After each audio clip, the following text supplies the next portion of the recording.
It looked like a great day to be a Chicago Bears fan. For the first time, a year? You were about to win a football game. There's that great graphic that came out with the NFL, NHL, NBA, MLB, and the MLS of all the teams since Elon Musk has bought Twitter for who has won a single game. And you see the circle around every single team across all 5 sports. Because of course, it's been a year. It's been a year. Of course you should win one game. And outside of the circle is just one team, the Chicago Bears, who are in the process of having your quarterback complain in press conferences, your defensive coordinator could be in a hell of a lot of trouble. We don't know what's going on there. Your wide receiver hates it there. Wide receiver's miserable. Did you hear what Chase Claypool, this whole drama? What, is it beyond? Is there more with Claypool too? Matt Eberflus said Chase Claypool didn't show up. Chase Claypool says he was told not to come to the game. So they can't even agree on the story of whether Chase Claypool was invited to play football today or not. Receivers are mad. Yeah, they get lawnmowers stolen, right? $100,000 worth of equipment stolen. I mean, just an absolute disaster of a season for Chicago. But for a moment in time, you were beating the crap out of Sean Payton and the Denver Broncos, which, again, 2010 NFC Championship game. Seems really difficult to do. Yeah, right. Now Zach can smile for a second, get his mind off of the Bills game.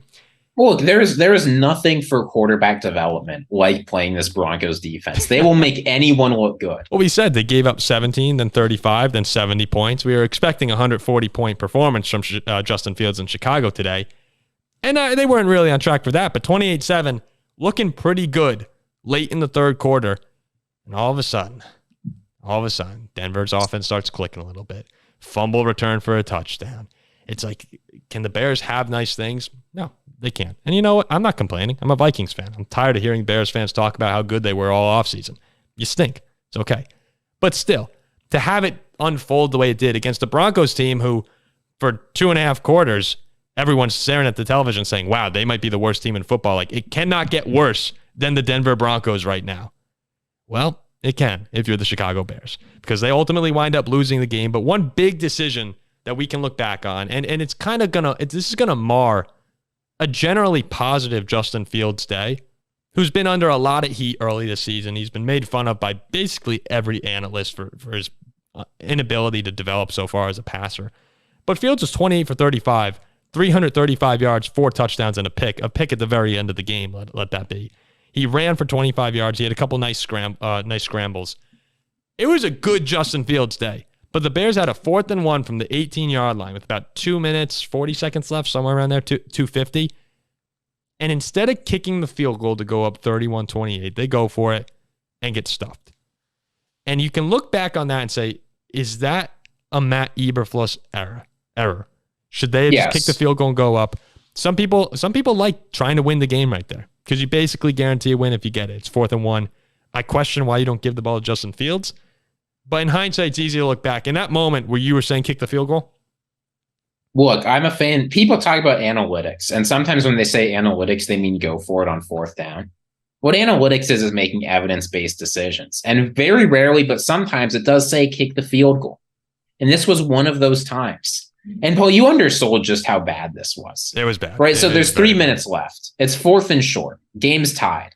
First, they tried to get the Broncos to jump, and the Broncos didn't jump, and they called the timeout. Then they go for it. Even when they should kick a field goal, it's 35 yards. The numbers say kick the field goal. They don't, and they don't get it. Then they give up a 47-yard pass. Then they give up the field goal. Then they lose the game. Yeah. It was, I mean, crazy.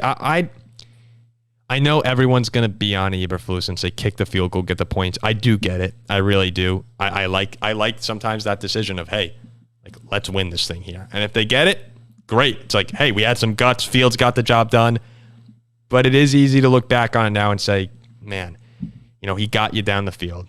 Take the points. You haven't won in a freaking year. Take the lead.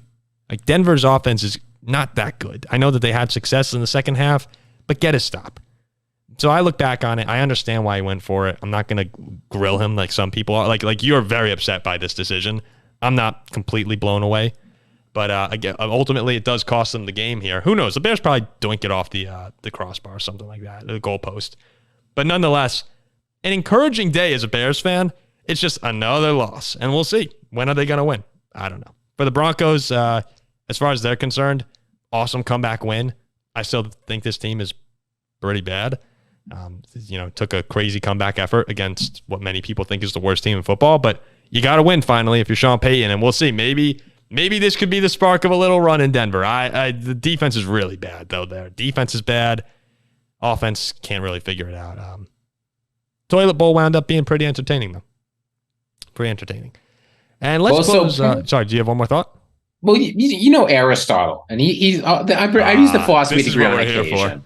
And Aristotle said that virtue is a mean between an excess and a deficiency. So in the Bears today, we saw an excess of courage, rather. Right? The Bears, should they have gone for it? No, they went for it recklessly, ignoring sort of the dangers. But on the other hand, you saw some cowardice today. And that was from old riverboat Ron Rivera. Man, you are good at these transitions. I don't know. I sit here in this chair and I sometimes guide the show, but Ziggy he's really captaining the boat. I mean, this guy is amazing.